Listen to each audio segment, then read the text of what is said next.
Você sabia que na sua boca existem milhões de bactérias? Às vezes a gente pensa que numa festa, numa balada, a gente chegar e contar, enumerar o número de parceiros de beijo, a gente acha que está fazendo o máximo, só que na verdade você pode estar sendo infectado por milhões ou até mesmo bilhões de bactérias. Queria convidar você para a gente mergulhar no mundo do reino Monera. Na taxonomia, para o segundo ano, a nível de segundo ano científico, a gente estuda basicamente 6 reinos. O reino das arqueobactérias, o reino Monera, o reino Protoctista, o reino Fungi, o reino dos animais e o reino das plantas. A gente vai começar pelo reino das moneras, que são as bactérias, e também fazendo uma associação com as arqueobactérias, já que existem poucas diferenças anotadas entre o Monera e o Arqueobactéria. É basicamente uma questão de condicionamento genético e hábitat, certo? A gente vai começar estudando o reino dos Moneras e, sempre que possível, a gente vai fazer uma associação com o reino das Arqueobactérias, porque a gente vê os dois juntinhos, beleza? A gente vai começar vendo a questão das bactérias pela sua estrutura geral, as características que são comuns às bactérias, certo? As primeiras características são o seguinte, que são seres unicelulares. O que significa ser um ser unicelular? São aqueles indivíduos que apresentam apenas uma célula. Mas, professor, existem indivíduos que não apresentam nenhuma célula? Existem. Os vírus, o tão falado, por exemplo, coronavírus, que está deixando a gente agora, nesse momento, isolado em casa, são indivíduos que não apresentam nenhuma célula. Eles são considerados acelulares. As bactérias são indivíduos que apresentam pelo menos uma bactéria. São unicelulares. Nós, seres humanos, animais, plantas, nós somos multicelulares. Apresentamos uma quantidade, às vezes, incontável de células, certo? Unicelulares são organismos que apresentam apenas uma estrutura celular. As bactérias são assim. A gente não vai encontrar bactérias com 2, 3, 4 ou mais células. A gente também não encontra bactérias sem células, sempre com uma célula. Além disso, eles são indivíduos procariontes. A gente tem, com relação à organização da célula, a gente tem duas classificações, que são os indivíduos procariontes, que são as bactérias, pro vem de primeiros, certo? E os eucariontes. São os verdadeiros. Os procariontes são os indivíduos que não apresentam uma membrana que envolve o núcleo, que a gente chama de carioteca. Ou seja, procariontes são os indivíduos que apresentam núcleo, só que esse núcleo é desorganizado, não apresentam organização de núcleo, organização nuclear. Apresentam sim membrana citoplasmática, apresentam citoplasma e apresentam o núcleo. Só que a carioteca, que é essa membrana que envolve o núcleo, não apresentam. Os eucariontes apresentam essa carioteca. No caso, é o grande destaque que divide procariontes de eucariontes. Vale lembrar que é o seguinte, aqui eu fiz questão de colocar a palavra únicos, por quê? Porque o reino das bactérias, o reino Monera e o reino Arqueobactérias, são os únicos reinos que apresentam indivíduos procariontes. Protoctistas, os fungos, os animais e as plantas, todos são reinos compostos por indivíduos eucariontes, que são aqueles que apresentam a membrana chamada carioteca, certo?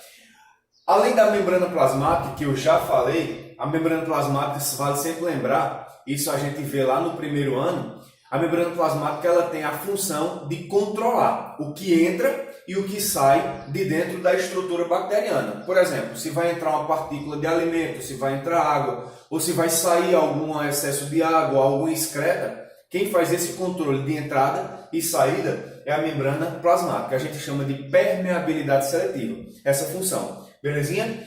A gente tem várias organelas. A gente tem ribossomos, mitocôndrias, lisossomos, retículo endoplasmático e assim por diante. Só que as bactérias, os indivíduos do reino Monera, eles apresentam apenas os ribossomos. Vale lembrar o seguinte, que os ribossomos são as organelas citoplasmáticas que são responsáveis, que têm participação direta na produção de proteínas. Belezinha? Ainda tem uma estrutura de proteção, basicamente proteção, para que evite perda, basicamente, de material genético e de composição do citoplasma. As bactérias apresentam uma parede celular ou uma parede bacteriana. A composição dessa parede é basicamente de peptidoglucanos, que são, na verdade, proteínas. Vamos ficar com o termo proteínas, que fica mais fácil de aprender.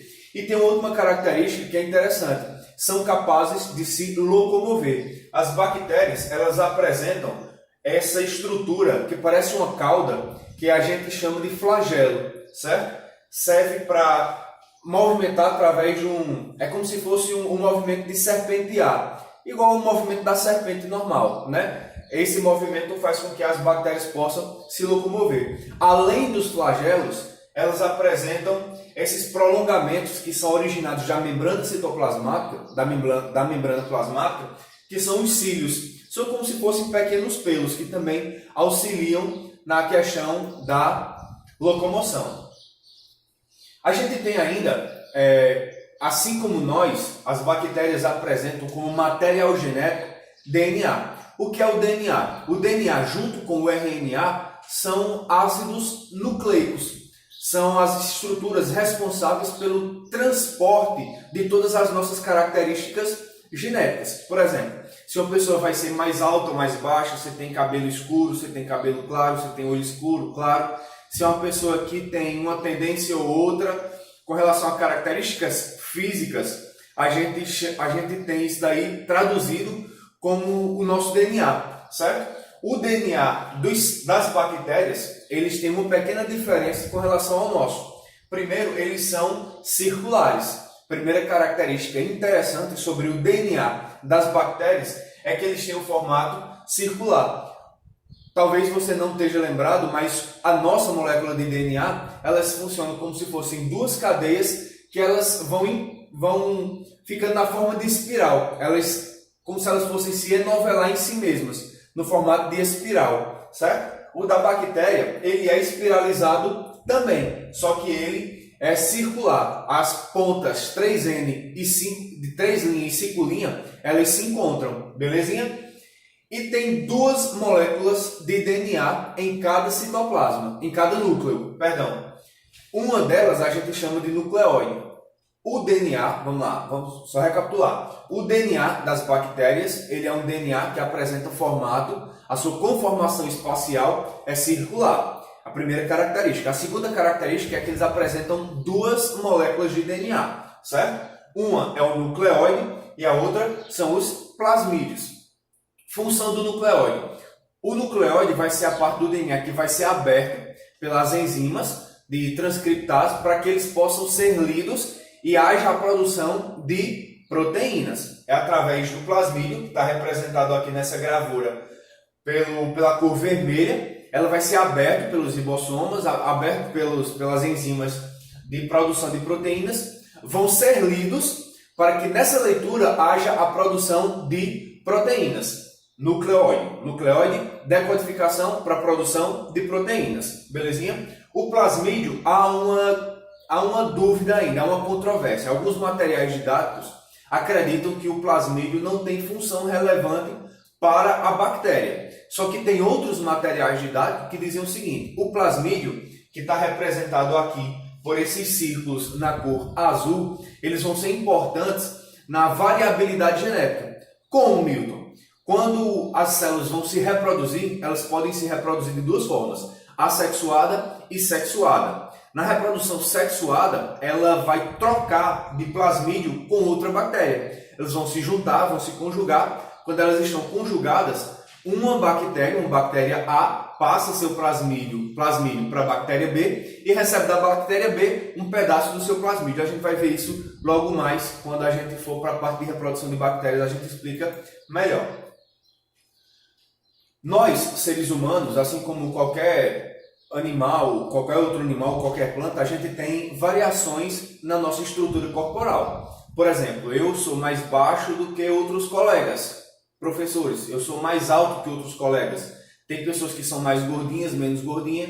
Então é o seguinte, a nossa estrutura pode variar de acordo de pessoa para pessoa. As bactérias, elas apresentam basicamente 4 estruturas corporais, que são os espirilos, os bacilos, os vibriões e os cocos. Os cocos mais arredondados, parecendo uma bolinha mesmo, certo? O vibrião, que ele tem mais uma aparência como se fosse uma vírgula, que está lá na nossa língua portuguesa. O bacilo, que é mais cilíndrico, e a gente ainda apresenta o espirilo, que parece um espiralzinho do nosso caderno, beleza? Vamos lá, a gente já viu características gerais, a gente já viu a questão de organização corporal das bactérias. A gente vai ver só mais 2 coisas, que é a questão de nutrição e também de reprodução das bactérias, belezinha? As bactérias, elas se nutrem de 2 formas, podem ser autotróficas e heterotróficas. Autotróficas significa o seguinte, que elas são capazes de produzir, usando meios próprios, o seu alimento. Ou seja, é como se elas pudessem, assim como as plantas, produzirem os seus próprios alimentos.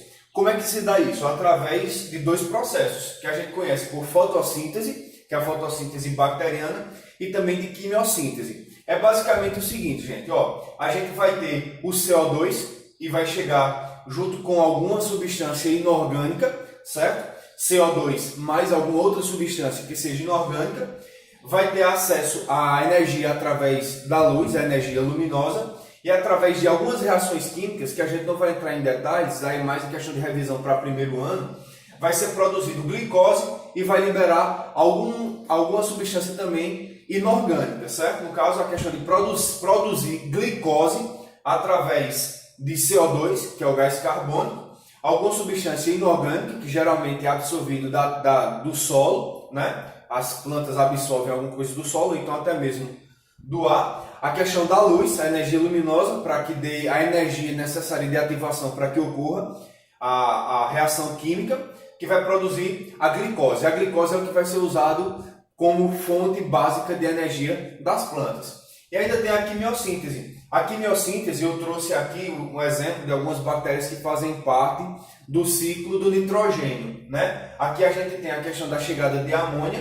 A amônia, ela vai ser oxidada, vai passar vai receber átomos de oxigênio, vai ser transformado de amônia, vai ser transformado em nitrito, depois nitrato. O nitrato, quando ele vai servir de energia química para que desencadeie a segunda etapa, que vai ser igual à fotossíntese. Aqui a gente vai ter mais uma vez gás carbônico. Aqui, ao invés de uma substância inorgânica à base de enxofre, aqui a gente vai ter a água. No final a gente vai ver a produção de glicose mais o oxigênio. Beleza? É interessante lembrar o seguinte, que as bactérias, elas são importantes na questão do controle da quantidade de gás carbônico e liberação de oxigênio. Não são apenas as plantas que ajudam nisso daí. As bactérias também. Na nossa respiração a gente faz justamente o contrário. A gente inspira o oxigênio e libera ao ar gás carbônico. Através da quimiossíntese, da fotossíntese, ocorre justamente o processo ao contrário. Com relação à alimentação ainda, a nutrição, melhor dizendo, a gente já viu que elas podem ser autotróficas, elas produzem o seu próprio alimento. Ou então elas têm uma segunda possibilidade, elas podem ser heterotróficas. Heterotróficas são aqueles indivíduos que não conseguem em si mesmos, por meios próprios, produzir o seu próprio alimento. Tem que ingerir ou absorver algum alimento de alguma fonte externa. Por exemplo, nós, seres humanos, a gente precisa se alimentar de carne, pães, frutas, verduras e assim mais. Então a gente precisa ingerir o nosso alimento, certo? Nós somos heterotróficos. A gente não consegue produzir o nosso próprio alimento, por isso que a gente precisa ingerir. As bactérias, elas podem ser saprofágicas, são aqueles indivíduos que se alimentam de matéria em decomposição, fezes ou animais mortos, certo? São bactérias extremamente importantes pelo fato de que elas decompõem o que a gente costuma jogar fora, né? Por exemplo, a gente joga um resto de alimento, um osso de algum animal que sobrou da nossa alimentação. Quem vai fazer esse tipo de digestão são bactérias e também alguns fungos que a gente vai ver na aula depois, certo? São extremamente importantes. Eu tenho um nojo de bactéria e come cocô. Come cocô. Já pensou se esse cocô fosse se amontoando e não tivesse nenhum organismo que usasse ele como alguma fonte de nutrição? a gente teria montes e montes de cocô espalhado aí por conta de anos e anos de história da humanidade, também de animais defecando sem ninguém decompor. É importante, bactéria é importante, certo? A gente ainda tem aqui as bactérias que podem ser parasitas. Essas bactérias, elas geralmente se alimentam de tecido.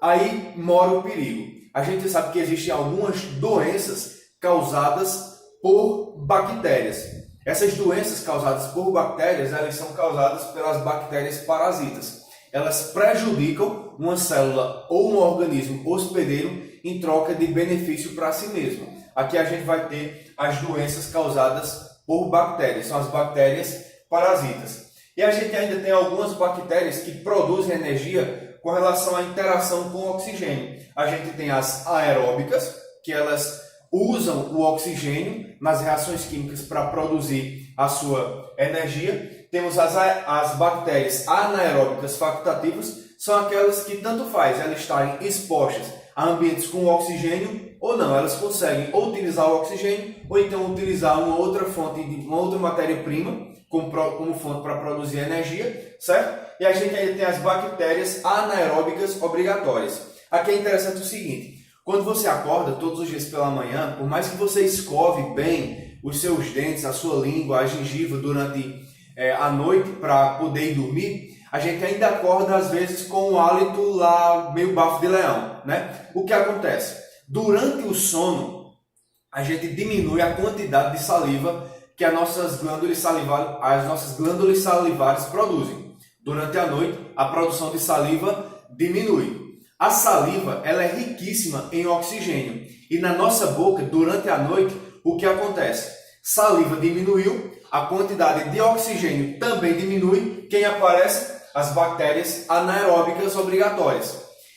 Diminui a saliva, diminui o oxigênio, prolifera bactéria anaeróbica. Essas bactérias elas vão produzir algumas reações químicas e vão liberar alguns gases que deixam a nossa boca com aquele cheirinho, aquele bafo de leão no início da manhã.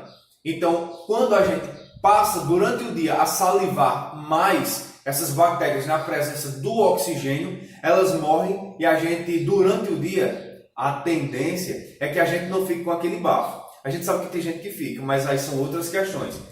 O bafo da noite é causado por diminuição da salivação e proliferação de bactérias que a gente chama de bactérias anaeróbicas. Belezinha?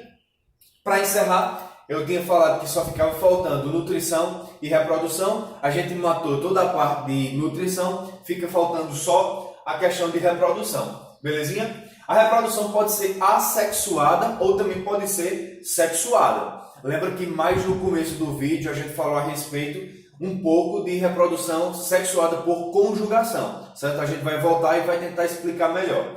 A reprodução assexuada é aquela que não há variabilidade genética, ou seja, o indivíduo tira uma cópia de si mesmo e dá origem ao novo indivíduo, ou seja, não há troca de material genético, não há troca de DNA. Simplesmente a bactéria era uma bactéria lá livre, de boa, de repente decidiu se reproduzir, se multiplicar. Ela divide o seu material genético, ela divide o seu DNA em dois e depois há um rompimento nas paredes da membrana plasmática e do citoplasma. Então, uma bactéria que era ela dá origem a uma outra que é exatamente igual à primeira. A bactéria mãe é igual à bactéria filha. Não há variabilidade genética. Belezinha? Aqui, na reprodução sexuada, existe uma troca de material genético.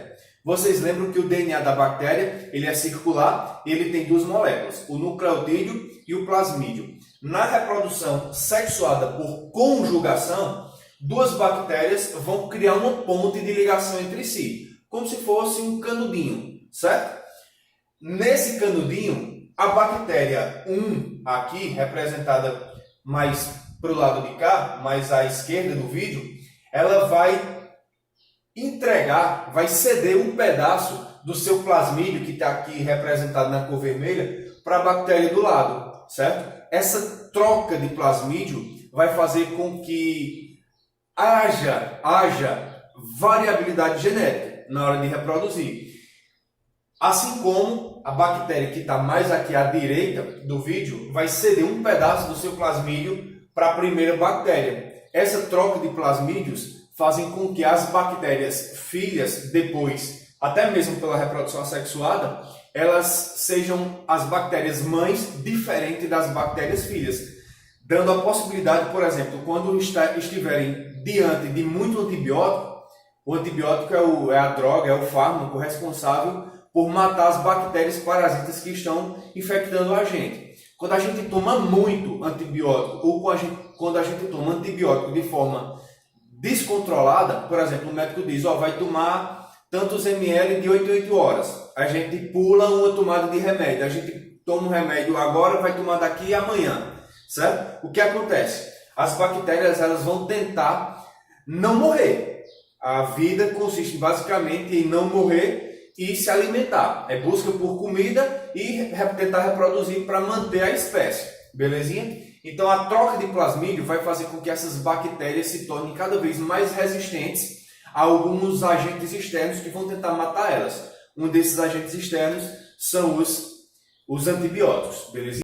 Pronto, pessoal. No começo do vídeo eu tinha falado a respeito de moneras e arqueobactérias, que são dois reinos distintos. As arqueobactérias elas apresentam basicamente as mesmas características que as bactérias. A grande diferença é basicamente a nível de genes, codificação genética, certo? E também o ambiente. As arqueobactérias elas são mais encontradas em ambientes extremos. Por exemplo, existem lagos que a gente chama de lagos vulcânicos, temperaturas elevadíssimas, 70, 80 graus Celsius. Lá a gente vai encontrar as arqueobactérias que a gente chama de termófilas. Ou seja, são ambientes com temperaturas elevadíssimas, temperaturas impróprias para outras condições de vida. Mas lá existem arqueobactérias. Assim como também a gente encontra arqueobactérias em locais que têm altíssima salinidade, como é o caso do Mar Morto. A gente encontra muita arqueobactéria lá no Mar Morto. E também ainda temos as arqueobactérias que vivem em ambientes onde o pH é bem descontrolado. São as arqueobactérias que vivem em ambientes muito ácidos. Belezinha? Fica aqui o nosso abraço. Lembrando que é o seguinte, a gente está gravando esses vídeos para que os estudos do pessoal lá da Alinaldo Cavalcante não parem. Então eu vou pedir de vocês um feedback no seguinte questão. O Enem, e assim como também alguns outros vestibulares, eles vão trazer algumas questões do dia a dia, para que a gente contextualize as questões de prova, certo? Geralmente essas contextualizações giram em torno de parasitoses, ou parasitoses causadas por vírus, ou por protozoários, ou então pelas bactérias. A gente viu aqui que tem bactérias que são parasitas. Então vou pedir de vocês o seguinte, vou pedir para que vocês, nos seus momentos de estudo, tirem um tempo e se dediquem a estudar algumas doenças, algumas parasitoses causadas por bactérias. Aí eu vou pedir para que vocês mandem apenas as fotos, as imagens das pesquisas de vocês, tá bom? Para que a gente possa ter um feedback, saber se vocês estão realmente assistindo, hein? Abraço e até o próximo vídeo.